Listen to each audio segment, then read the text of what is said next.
mods out there. And got any recommendations, Des?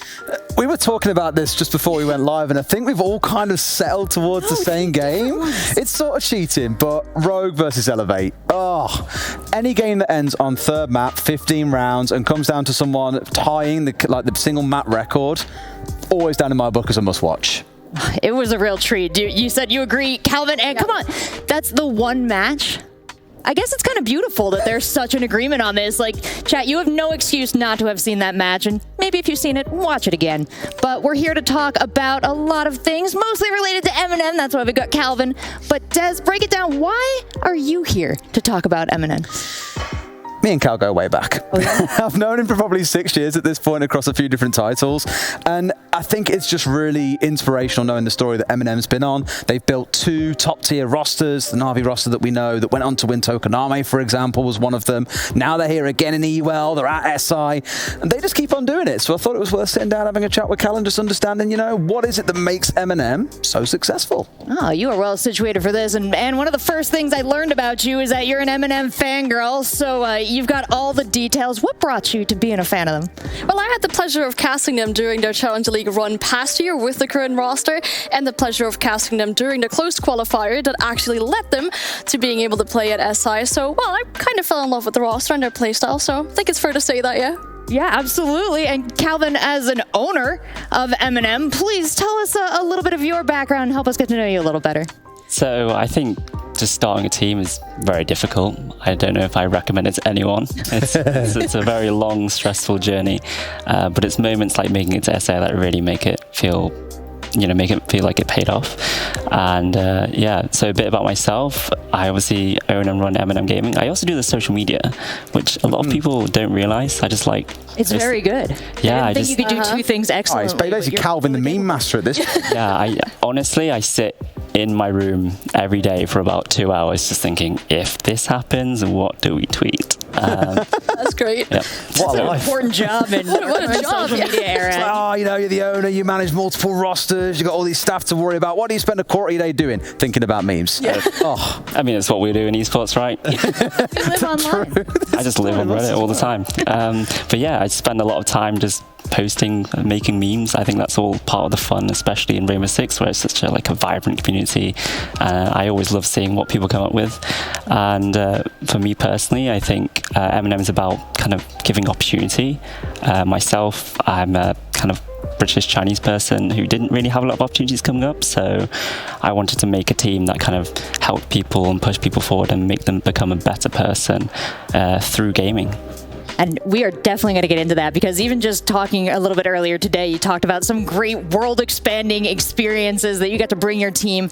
But you also debuted something special here at SI. I think you're wearing it right now, and it is kind of a perfect way to talk about the history of Eminem. So do you want to show us your new jersey and tell us a little bit about it? Well, I'm just this model twirl. It's beautiful. Good at 3 things. That's crazy. It might just be, some would say, the best esports jersey that has ever been released. And so much so that, basically everyone should really think about it. Eminem are a team that everyone should really be backing. I'm saying this completely as an unbiased caster, but it is pretty special, to be completely honest with you. Absolutely love it, Cal. Where'd you steal that? Steal? Well, it's got my name on it, mate. I definitely didn't give it, not at all. No bias here. None at all. Absolutely none at all. A little flex would be great on the arms. The details on this are actually pretty incredible. It is a little dangerous to be busting this out in here. But as we address the jersey, you were telling us a little bit about what inspired it, and a lot of that comes from the history of the team and what you really want to showcase to the world, especially now on the world stage like this. So, Des, and I'm going to hand it off to you to kind of talk about the history discussion, but Kalvin, if you have anything you want to say about what inspired the jersey. So I think, especially in esports, people have a platform to express themselves, and when it comes to, fortunately, being the person making the memes and the jersey and being part of the team, I really want to represent myself honestly, which is why Eminem's we have a mix of British humor and sarcasm and flame, with this kind of Chinese artistic style to it. And so I wanted to merge different cultures to show that it can be done, and we can live in an international world where we learn and grow. And then we also I wanted to make sure that the jersey represents me and kind of represents, if anyone wants to be anyone, they can be it. on the back of the jersey, there's a poem, a very famous poem. Des, please, where is it on model the back? for It's on here somewhere. Where is it? On the very bottom right there. Yeah, this is probably my favorite part. Pardon me, I won't. Behind it and the quote of the poem. It's cool. Absolutely beautiful. It's not a very famous poem internationally, but it kind of basically means you should always believe what you do, and you should always, go to the end for that, and never like change yourself or stick to your ideas. And I think that's basically what we want to do. We think you should be yourself and kind of never give up what you believe in and who you are. And especially with this current situation we live in, I think I want to help stand up for people who have that feeling of maybe doubt or maybe not maybe lack of self-belief. And I kind of want that jersey to represent that. Beautiful.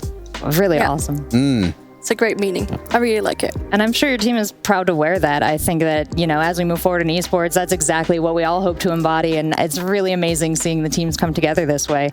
It has been a long history at M&M, and you guys have espoused this from the beginning. Yeah, I mean, you guys have got a big history as well, right? I know we've got a graphic we can look at for this sort of thing as well, which looks back at the journey you guys have had, because we mentioned it earlier on. You've gone from not just taking a team now all the way through to SI, but look back to the very, very beginning, right? And we've got it up on screen here as well. Over the years, you've built 2 rosters that have been very successful. You've always battled in UKIM, for example, really gave life to the UK scene, and then gone on to do the same sort of thing in Challenger League when you've been present. Like, we can't seem to get rid of you. You're just always around. Yeah, I'm just that annoying fly in the wall, just keeps coming back. It's been 4 years nearly. 2018 was our first step into Rainbow Six Siege. Des, I've known you fortunately a lot longer than that, maybe unfortunate for you. I've loved it, mate, don't worry. And yeah, we've just had such a long history where we've made 2 Pro League teams qualify for Pro League /EUL, and we've been national champions in the UK, and kind of bringing forward that UK massive, I'd say. I'm allowed to say that, right? Yeah, you're allowed. You are definitely allowed to say that. Approval from the UK guy. You can say that. So yeah. I feel like there's a lot of big key points in there. I mean, there's so many that it wouldn't even almost fit into the graphic. It's going to be a really difficult question, but do you have any of these moments that are definitely your favorite, and why? Well, there's so many. There's so many times where I'm dumbfounded by people. I saw Doki eat one of his first vegetables. Yeah. Could you elaborate on that, please? Yeah, I imagine you're probably thinking, the first time we got into Pro League. When we were making the documentary in 2019, and we were filming like the player's journey and behind the scenes, and it's a really good time to know people a lot better with karaoke and eating vegetables. Yeah. What an experience. So, were they done at the same time? So one of you was singing and Doki was there just like munching on like a carrot or something in the corner? Like, what's going on? So this is a carrot, and you're like... Doki's just mind blown, like, whoa. Fortunately, maybe next time. That's what we do next time. We do it at the same time. But karaoke was kind of the entertainment of that time, and we just had a lot of meals together and kind of bonded. And I think it was really, really interesting to see players explore different cuisines. Such as vegetables. Yeah, well, you're touching on a player there as well in Doki, right? And I think many people will know a number of the players over the years that you've had on the rosters that have been through M&M in some way. And again, there's another graphic for this too that touches on players from like Citizen across to Doki, Kendrew, some of the players that we've now got in EUL as well. There you are up on the screen. Not forgetting Fonkers as well, who was on Team Secret for a good while. You've had a lot of star quality go through the team, and really, again, to me at least, that speaks volumes to your support to help get them to that level where, as you say, you're creating an opportunity for them to really shine on the biggest stage. I think it's a good match of kind of giving people space to grow and make mistakes. Like if someone loses, like, do I talk to them? Do I just let them be? And also being firm to make sure that they have the voice to kind of push them forward as individuals. I think that's really important. But the answer I always like to say is I'm just really lucky. Lots of times. I got a fantastic question. Who's your favourite of all those players? Your current roster are going to hate you. At least 4 of them will. Of all previous, are you asking? Let's go for all previous players, so you don't upset anyone on the current roster. Yeah. So that doesn't. Okay. My favourite. Or maybe favourite memory with one of them. Oh yeah. Yeah, that's safer. Way safer. Yeah. A group of at the karaoke, we sang one of my favourite bands, My Chemical Romance. Yes! Yeah. Didn't know you were into MCR. Black Parade. Actually, it was several of us, so my answer's a bit of a cop-out, but I'm going to say just everyone on the 2019 team that kind of made it to Pro League that became... Is there a recording of this singing? Maybe, and if there is, I hope there isn't. He has the social media professional discretion. I'm a professional here. Incredible. What's it like seeing so many of the players that you've interacted with, that you've experienced these moments of first vegetable and first karaoke with, go on to have these incredible careers? Makes me feel old. Experiencing the first vegetable. I don't know if it's first vegetable, but it's definitely their first vegetable of that vegetable. Today, friends. It was first of that vegetable. I wouldn't say. Hopefully, it's not the first vegetable. No. How old was he at this time? 19. I hope it really wasn't his first. It was a great meal. We had a great Indian together. I think we said we'll go again. And every boot camp that we're going to have, Nello said to me, please, can we just go to the same restaurant again, because it's so amazing. Awesome. So it's like our history is marked there. Yeah, I think it's pretty incredible. But it does make me feel old, just seeing everyone grow up. You're telling me. Listen, let's not have this conversation, everybody. I might look 12, but I'm definitely a lot older than 12. I can believe it. I on the way here, it was Tyrant's and Yuzu's first time flying. So that was, again, an experience that made me feel old. Wow. Yeah. Again, more opportunities though, right? Exactly, just through video games and, through Rainbow Six Siege and M&M. Well, flying out here was for the purpose of SI. You guys competed in the tournament. You put up some really memorable matches. How are the team kind of feeling after all this? And how are you part of that conversation with the players? The team obviously feels sad and disappointed that they lost, but also the first thing some of us said was, it's amazing we got here. It's amazing we got out of groups. We made it this far. We're UK massive, and we had a lot of fun doing it, especially not just through social media, but just through time together as a team. We haven't met together as a team before. And when I mention social media, I just kind of want people to have a good time. Probably why I like doing social media so much is because I just want to engage with Siege and see the creativity of people and just make them laugh, make their day. And you're mentioning social media. We had a graphic or a stat coming in from Henno. He ran an AI or a computer over the vibes that were coming from pre-SI tweets coming out, and M&M actually topped that chart pretty far. And it seems that players or people especially have been liking the social media stuff that's coming out from M&M. There it is there, look, yeah. You guys at the top, Na'Vi second. Yeah, it's the secret formula. It's just me, You have to be a 5'4" British Chinese person. That's the key to happiness in life. That is. You don't need anything else really. As long as you have me in your life and everyone's happy. No, I'm sure many people would not agree with that. I think it's kind of, especially when we come into Siege, I think a lot about what does Rainbow Six Siege mean, and everyone who's in the community and all the teams that participate. And honestly, I was quite surprised. If I'm honest, when we first kind of entered Siege, I was like, I didn't have a bad expectations, but I also wasn't expecting how engaged the community was. And so I kind of felt like that was kind of maybe lacking a bit in the recent years, and I kind of wanted to pump energy back into the Siege community, especially in the UK. So we thought, let's just have fun. Let's talk about everyone and anyone. If the players feel sad, let's just hype them up, even if they're not our own players. Because I think, from my experience of just seeing all these players grow up, seeing through their loss, their wins, their hardships, their success, you kind of really realize these people, after they lose, they go through a roller coaster of emotions. And the first thing they open up when they see on their phone is social media. So if we can make them laugh, or we can kind of brighten up their day, even if they're not in our region, then I think that's kind of where I want M&M to be, to kind of elevate the R6 community from the UK. It was like when you had that the video that you reminded me of earlier on when Cyclops got knocked out. Yeah. And you took their little intro video of when they're in front of the 5 screens and put the Attack on Titan theme song over it. I was just like, that is just beautiful. And if they're opening Twitter and that's the first thing you're seeing, you're probably going to smile even just coming off the back of a loss. So it's really good stuff. Yeah, they messaged me saying, you guys are crazy. I love it. I'm like, thank you. Did you reply going, you guys are crazy? Yeah, because teams here have been rattled by it. They're insane. Mentioning before about Elevate being a great team team to watch. I think they are as well, just because of the energy.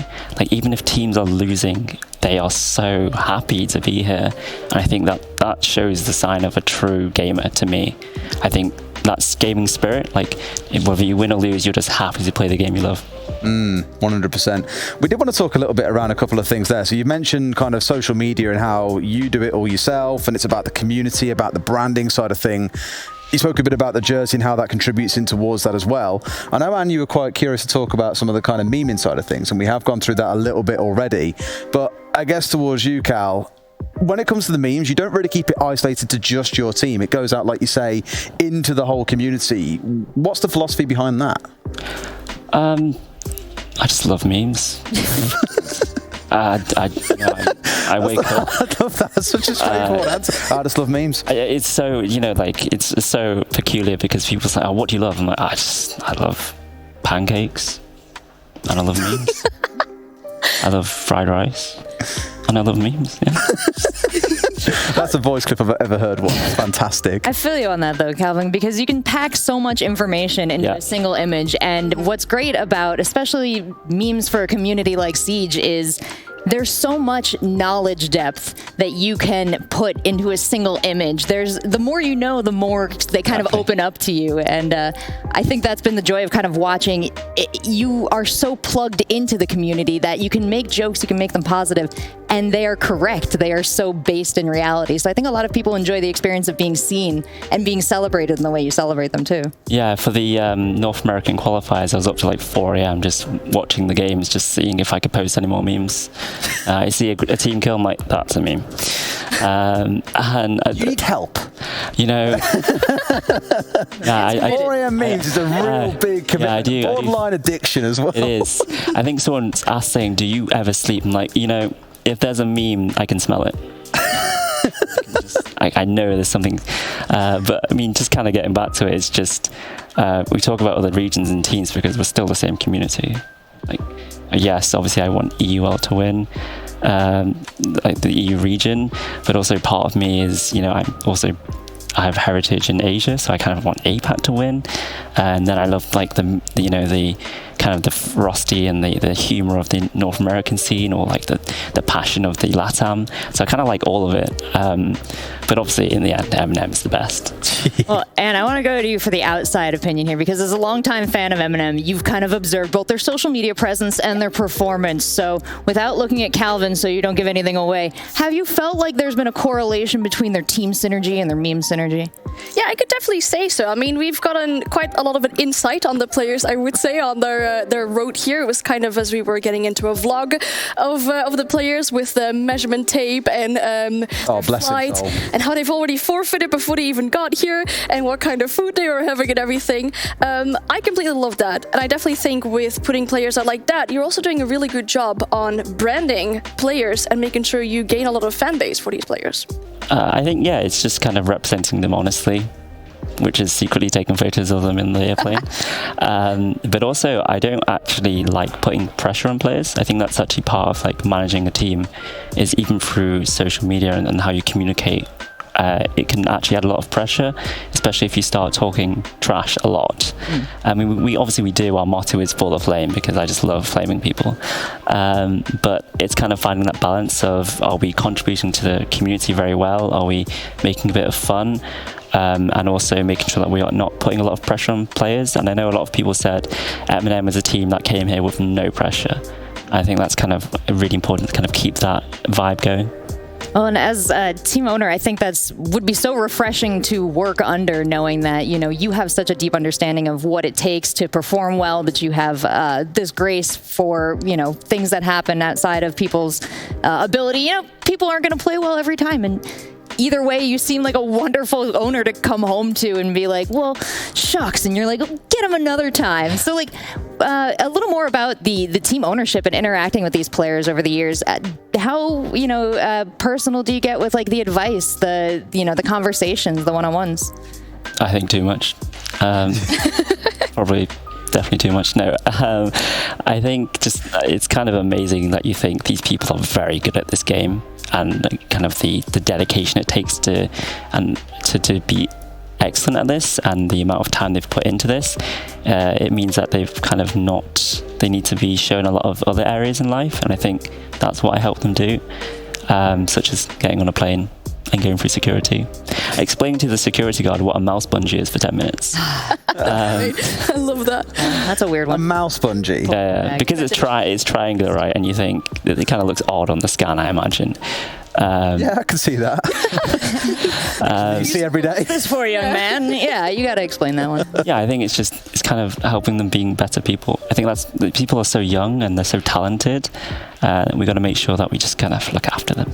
Yeah, and speaking of the whole looking after thing, there's one issue I think that plagues a lot of orgs, generally not just in Siege but across esports, is retention of top tier talent, right? Like someone comes along and you go, oh, well, I don't particularly like that guy on my team, I'll go and try it over there where there's 10 times more problem waiting, or there's more money involved, or whatever it might be. How do you guys work on it? Because you've done it twice now. You've retained a team that has been successful through a whole season of Challenger League, made it to top tier. What's the secret without giving it all away? And just get Nello on your team. Is he the magic piece? Nathan was a problem. He's not your problem anymore. Yeah, I think just get Nello. He's such a level-headed person who kind of sits and communicates well with younger people. That's kind of on a very team chemistry basis. Or someone like Nello, just someone who's bowling. He's not going to appreciate me saying that. But I'm sure he loves me really. I think kind of just trust. I think that's with anything really. Do you trust the people you work with? Because that's what it is, right? My relationship with players is we work together. We are in a working relationship. And if you don't trust anyone even one person that you don't work with, then it's kind of going to break down that communication. And having, people aren't going to be honest about their ideas. They're not going to be honest with how they want to play. And I think keeping that honesty and trust from the very top to the very bottom is really important. I think it's really overlooked. Oh, when we started this conversation, you touched on it's very stressful being a team owner. Maybe don't do it. But it sounds like there have been a lot of positives to it, a lot of enjoyable moments for you. Do you have any of those warnings to share, or have you added any thoughts to kind of moments that you've seen from the outside that maybe looked a little different from how they experienced on the inside? I mean, the whole airport security thing sounds like one that I did not expect you'd have to deal with, to be completely honest with you. There's so many things that you'll have to deal with, and probably a lot more going on that we even can think of. But I'm actually really curious too. Like you mentioned it probably wouldn't advise it to people, but what was one of the things that you learned a lot from going through the process of an organization owner? I would say, oh God, I don't want to sound so corporate. Do it. You're on my level. Let's do it. So obviously time management, because you've just got to do so much. You've got to make lots of memes. Exactly. Yeah. I got to make more time so I have more time to make memes. Sadly. That's literally my life. I love this thing. Everyone's like, yeah, I can't wait to have more time to just have some hobbies and paint and eat carrots and stuff. No. They're lying to you. We all just spend our free time on exactly. Yeah, I think it's just generally difficult to be dedicated and passionate. Similar to when you see a team just I don't want to say crumble, but you can see that they've kind of not quite given up, but something's not quite right. Soul's not there anymore. Exactly, and I think I have to always have soul, and that's kind of also why I've made M&M to be representative of me, and it just kind of keeps pushing my passion in there so that my soul never dies. Sounds like a James These are heavy things we worry about here at SI 2022. Souls should not die, no. Yeah. No. It does kind of put us onto a nice point that I want to talk about as well, because as you said, for a number of the team, it's the first time they've flown. It's the first time you've actually met in person as a team, as a complete full roster. And I guess for you, being at a Six Invitational is also a first-time experience. What has it meant to you, the players, the coaches as well, of course, that are involved, the analysts that are back home? What does it mean to get to this level as a team that a year ago wasn't really together? That's so mean to Nathan. Why are you digging on Nathan so much, bless him? No, I was kidding. He's the previous in-game lead, and he did a great job getting us to the relegation. But I would say it means everything, right? This is the best of the best. If you want to be in Rainbow Six Siege, this is where you need to be. And to make it here and just sit here and be amongst legends, I think it means a lot. Oh, that's very nice of you, mate. Thanks. Yeah, I was actually talking more about Anne. Also an absolute legend. True. We're all legends here. Yeah. Well, Anne, do you have any final questions for Calvin before we get to Pictionary? To conclude SI, I'm very curious what you guys' favorite moment was about SI. If you have one. If we don't include getting to SI, which was incredible, I would say it was about beating Empire 2-0. I imagine that, yeah. Will it be the last time? Find out in EUL 2022, which is a good closing point as well. Future of you guys in EUL. You've got a big year ahead as well, 3 seasons to go through, all these games to play against the big baddies of EUL. Are you excited about it? The players ready for it? What are you thinking? I think a lot of people are scared. Obviously, this is our first LAN. Had a few issues that just come from inexperience. But yeah, I'm pretty excited. We have a lot to do. I want to do so much for Siege. I want to do meetups and community events and kind of gather everyone together. Because, Eminem's a true UK team, not Na'Vi. Shots are being fired on this desk. I feel like I gotta wrap this up before there's violence. But as I hand out our last and final segment of the show, I'll allow you to address your fans as these are passed down to you. But anything you want to say to all the passionate M&M fans out there, and maybe about where to get the jerseys or something like that? Well, jerseys are found on our website. Feel free to have a look. I do want to say thank you to all the fans. And then secondly, I want to say something to, obviously I'm from China. I want to say something to our Chinese fans out there who have been supporting us as well. I do see it. I want to say 有一天我们会去中国发展电竞，请大家拭目以待。Which means memes. Got it, right. Make more memes. It means one day we're going to go to China to, get involved with esports, and I hope they look forward to it. Oh, I dig it. That's good. Well, the attitude you bring and the way you play, they've got to be. So thank you so much for your kind words. And now we're going to be a little silly. We're playing Pictionary, telephone, over the course of the week. No, you can turn them over. Take a look. You got one blank sheet. I could have been warned of that before I turned them over. It's okay. And I feel like I should trade with one of you. Give me your cards. Why? But they're mine. I'm in charge. Give me your cards. Okay.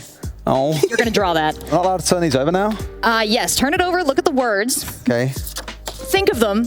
Now draw me a picture that's going to get the next person to write these words again, maybe. You're gonna put these words into a picture. Is that Calvin's face is getting worse and worse the more I explain So I've got to draw a picture that will get someone else to write these same words down. Okay. Yeah, we're trying to pass on through the telephone the message. So hopefully Interesting. At the end of the day. Good meme potential. Okay. Calvin's been good at this. He's cheating because he does memes and graphic stuff. I don't. I don't know if I can draw this one, Des. Okay. Well, we'll find out. I wish we had like a Jeopardy theme. We had prepared this a little better, but just imagine time is counting down. Oh, are we on a times? Oh, well, I'll let you finish your drawing after the show, but I do want to give Calvin time because I'm going to allow one of the drawings to be shown off today, and I think it should be yours, Calvin. It definitely should be his. Oh gosh, this is definitely not. Pressure. Feel it. Don't show us the phrase when you show us the drawing. Oh god. I'm going to get disowned. I'm so excited for this. I think there's so much untapped artistic potential on this team. And by this team, I mean the 3 people on the couch opposite me. We're a team now. You got it. That's it. Next me invitational. Until we pass the cards on and we have no idea what the other one is drawn. Oh man, I'm going for something here that I am not going to hit. This is way beyond my ability. No. Okay, I think I've got it. I don't think I've got this. No. Well, if Calvin's ready, let's show this off for the camera here. We're playing telephone Pictionary throughout the course of the week. Calvin has been handed a phrase. He will not show the phrase. He will only show the drawing that the phrase has inspired. Take that time, Calvin. Do those final strokes there, but whenever you're ready, the people are excited. The second part, I kind of rushed, but I'm going to call it artistic creativity. Okay. Okay, so no one sees. Oh, actually, that is beautiful. Oh, thank you. That is very well done. I don't know which part was the rushed part. I just see 2 gorgeous, well, I don't even know what they are. I'll leave that to next post-show's decision. But everyone, thank you so much. Any final words for the camera as we wrap it up today, wrap up our day of playoff here at SI 2022? It's going to get spicy, isn't it now? That's it. Down to the last 8 teams. Things are going to get real good. Unfortunately, not in them, Cal, but this was a really cool chat. I'm glad you've enjoyed SI and enjoyed the rest of it. Thank you very much. I can't wait to see who's going to be crowned the winner. Deep down, it's obviously always M&M. The real winners. Hammered the winner. UK massive. Thank you for answering our questions, and I'm also very much looking forward to all your memes about the still participating teams, and the memes we'll also see in European League. Thank you. Can we get a meme about this? There's got to be something you said or something that you can make a meme out of about this. Yeah, Nathan was the problem. If that ain't on your Twitter later, there is a problem. I've definitely already tweeted it once. Cutting this off. It's getting very spicy, but I'm sure we continue this conversation once you guys have a lovely day. Watch those VODs we recommended. It's actually just the one, so should be an easy one for you. But have a great day. We'll see you tomorrow.